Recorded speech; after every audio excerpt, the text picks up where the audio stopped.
anong mensahe ang kailangang marinig ng mga Cancer sa period na to. Pwedeng nangyayari na itong magiging reading natin o mangyayari pa lang. Kung hindi man para sa inyo itong magiging reading natin, edi baka para sa someone na malapit sa inyo o sa someone na kakilala nyo mismo. Baka may lumabas na gender mamaya, gawin nyo na lang energy, masculine at feminine energy. Pwede rin naman na huwag nyo nang pansinin ang gender. Hindi ko masasabi kung anong magiging reading, kung positive ba o negative. Depende sa kung anong mapipick up kong energy. Walang masama kung papanoorin ang Sun, Moon at Rising sign. Kasi baka alin man sa mga yan ay mag-resonate na sa sitwasyon nyo. So, ito munang 3 cards. May susunod pang another 3 cards. Okay. Mistakes, misunderstood, victim, lost soul, conflict, clashing, differences, incompatibility, fantasy, daydreaming, imagining, fantasize, pain, apprehensive, afraid, cautious, escaping, avoiding, blocking, pushing away, distance, separation, space, blockage. Well, may mistake daw na nangyari. So, probably, ang mistake ay dahil nag-away.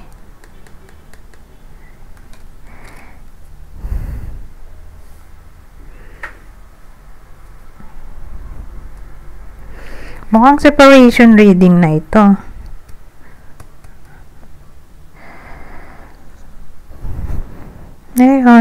Ngayon na separated na yung mga bida natin. May isa, or who knows, baka pare sila, in pain.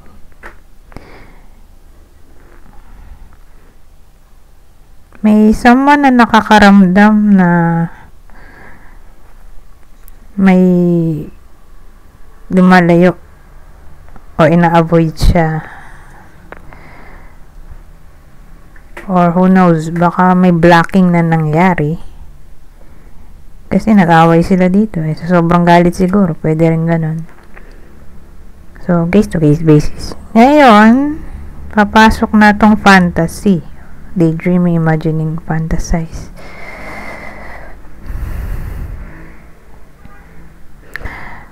Kung baga ngayon na hindi na sila nag-uusap, nagde-daydream yung isa sa kanila, o who knows, baka silang dalawa, kung kamusta na yung partner. Maganda kung i-clarify natin to kasi wala tayong direksyon. Anong nangyari, di ba? Bakit sila nag-away? Na para bang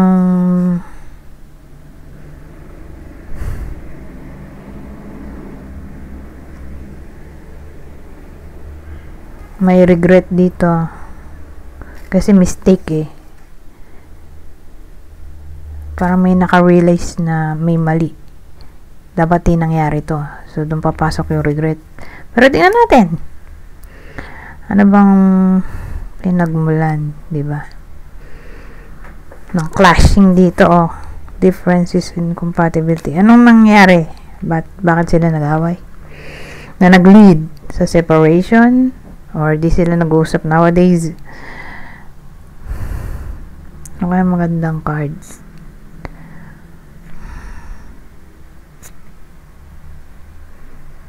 Ito na nga lang. Ay, eto mas maganda to. Ito na lang pala. Wait.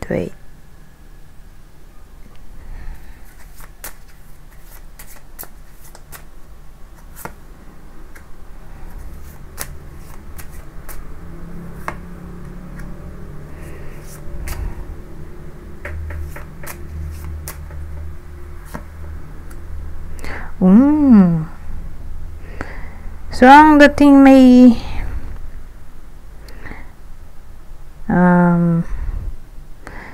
secret na nalaman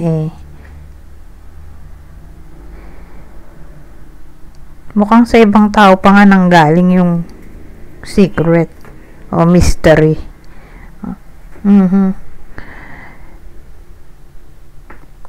Kasi ang nangyari, yung nalaman ba, hindi nagustuhan. So, probably,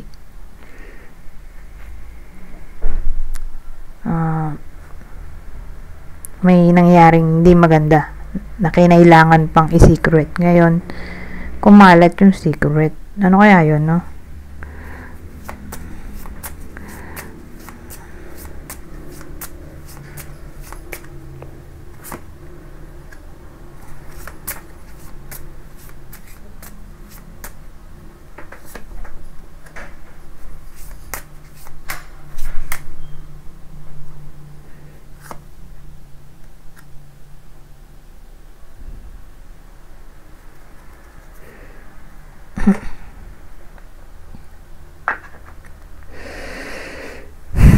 Ano kaya yung secret na yun na kumalat na parang inililihim?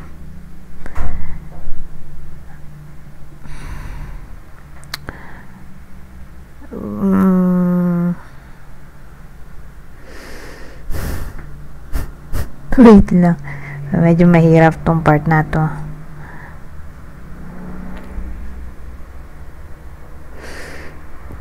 Ang dating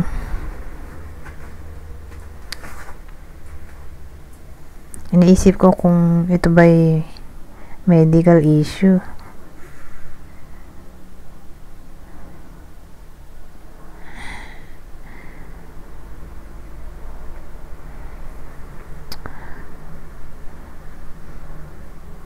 Yun na pumapasok sa isip ko eh.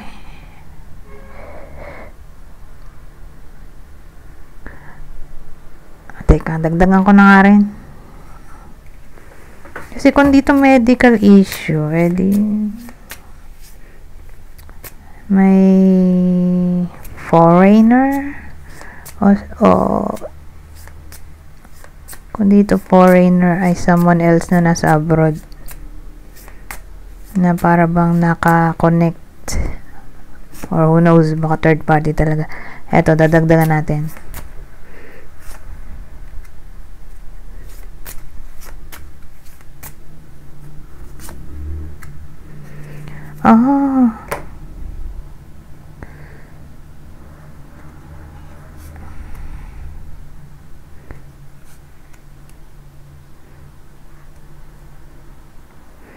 So, ito na. Mukhang ano nga, nakakonect, diba? Sabi ko kanina, foreigner or nasa abroad.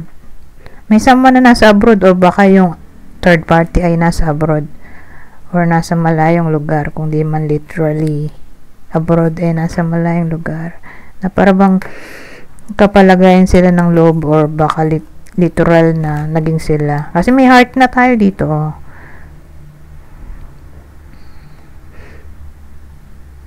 May third party na para bang inilihim.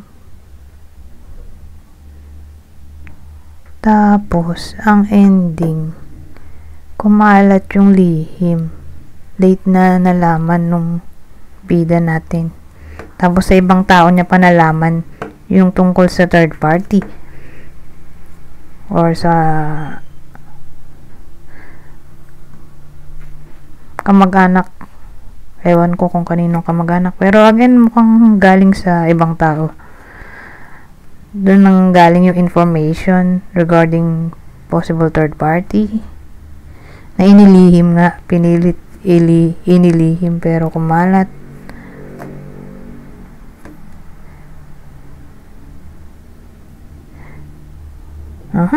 Ewan ko kung sino makaka-relate dito. Pero masyadong specific yung kwento natin. So, kung dito tumama sa inyo, di baka tumama sa someone na malapit sa inyo na baka ganito ang mangyari.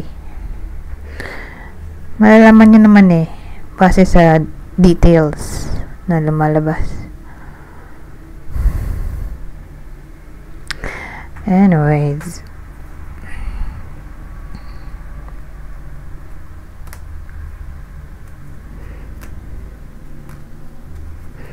Kaya pala may blocking na nangyari dito or avoiding.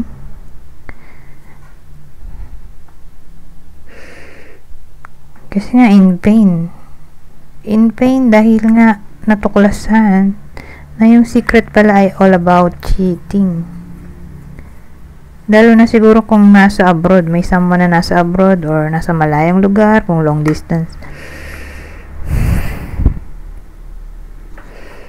Anyways,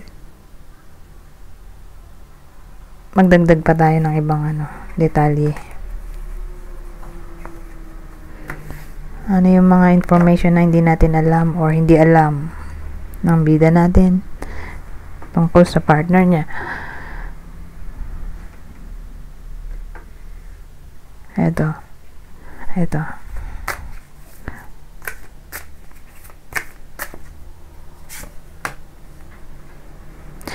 So sabi, I don't understand what you see in me. I don't feel attractive. Di raw niya alam kung ano daw nagustuhan nung bida natin dito sa partner niya. Feeling naman daw niya hindi siya attractive.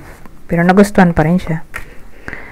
So ngayon nagtataka siya o napapaisip kung bakit ganun. Anyways, I feel unbalanced and uneasy. I don't know what to do to fix it.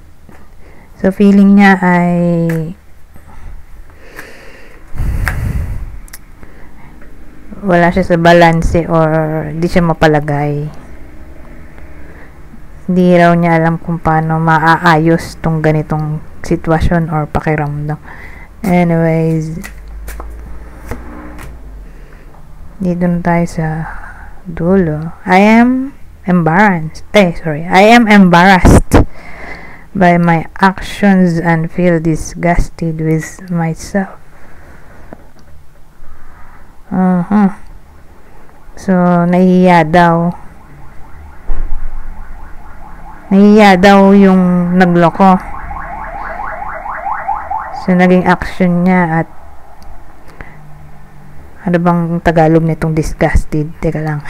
Hanapin ko sa internet. Disgust. Nasusuklam. Teka. Naiinis, ayan.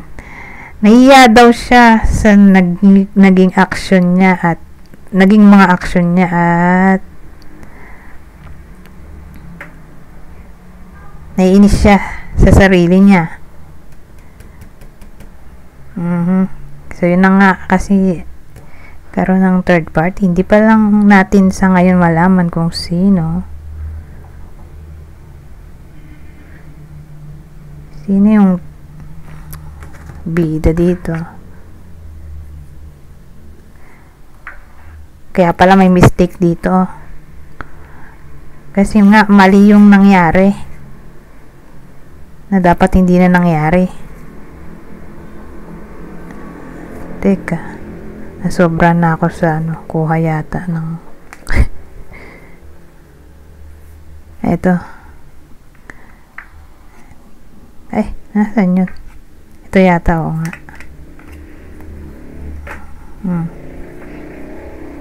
Feeling niya mistake yung nangyari na sana hindi nangyari. So,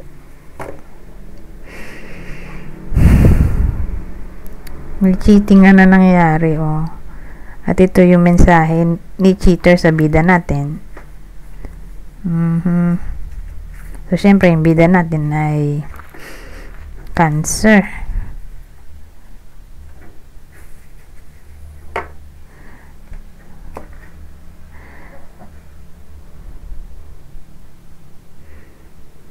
So, hindi rin niya alam kung paano aayusin tong ginawa niyang kasalanan sa ngayon.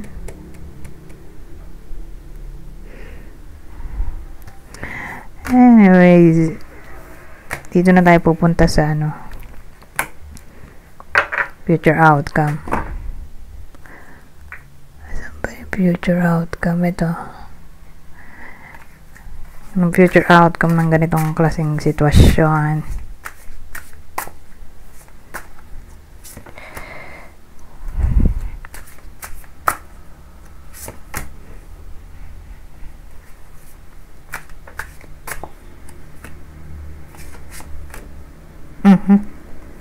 Eight of Swords. Oh. Maganda sana to. Sana nauna na lang to. Hindi. Punta siya sa dulo. So, may 3 of Cups tayo, no? 9 of Cups. 8 of Swords.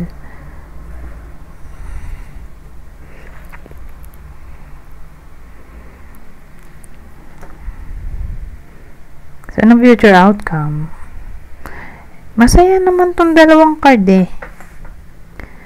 Kaya lang bandang huli, ito dito 8 of Swords na para bang feeling trapped. Hindi buo yung saya.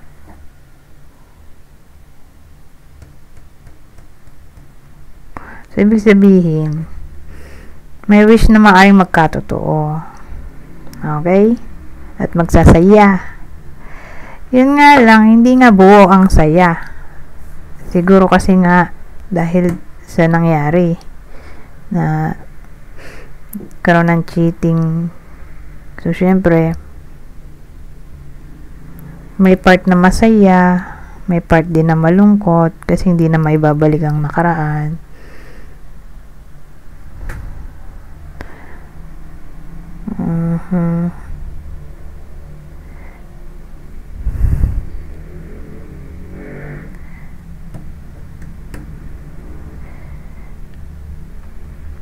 Na para bang masaya kapag may kasama. Masaya kapag may kasama.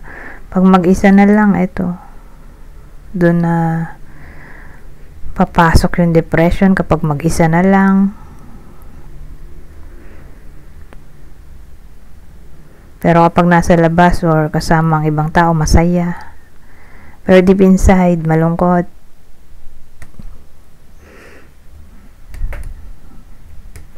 Ganun natin. Pero at least may wish na maaaring magkatotoo. At ito nga, may kasiyahan na maaaring mangyari. Kaya lang at di buo ang saya.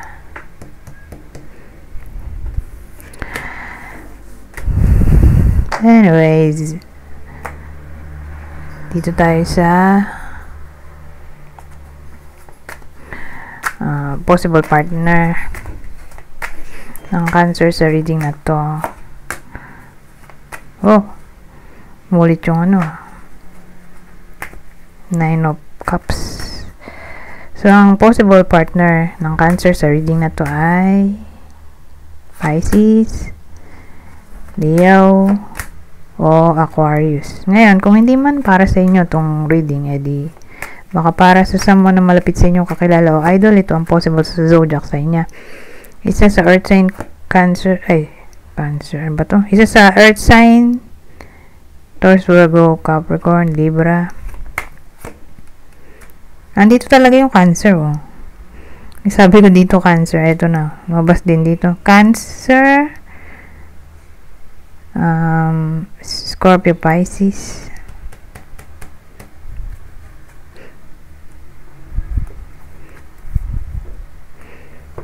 Anyways, dito tayo sa clue.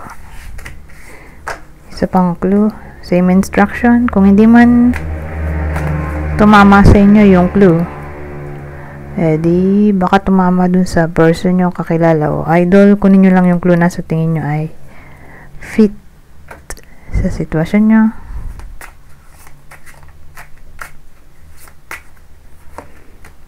So, may someone na maputi, light skin Ito, may someone na malaki ang hinaharap. So, yung clue natin pwedeng tumama sa mag-lovers, sa third party. Ngayon, kung di para sa inyo yung reading, edi sa kakilala nyo. Basta may babae na malaki ang hinaharap, busty chest redhead. Naputol yung video ko. So, again, redhead. Ibig sabihin, may someone na inborn na ang ganyang kulay ng buhok or nagpapakulay ng buhok. So, mala red. May kulay na red or reddish brown o orange.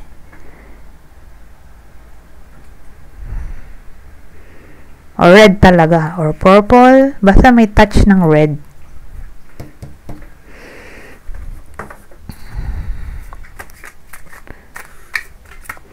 Meron pa yun eh. Auburn, copper. Ay, yun ang alam kong kulay. So, elderly. So, may someone na probably nasa 50. May someone na nasa 50 ang edad. 50 pataas. Elderly. Ngayon, maglalagay pa ba tayo ng other decks? Lang 20 plus minutes na yata to kasi naputol kanina, may tumawag sa akin eh. Kaya hindi ko na maalala kung anong time noon. Plus ito pa.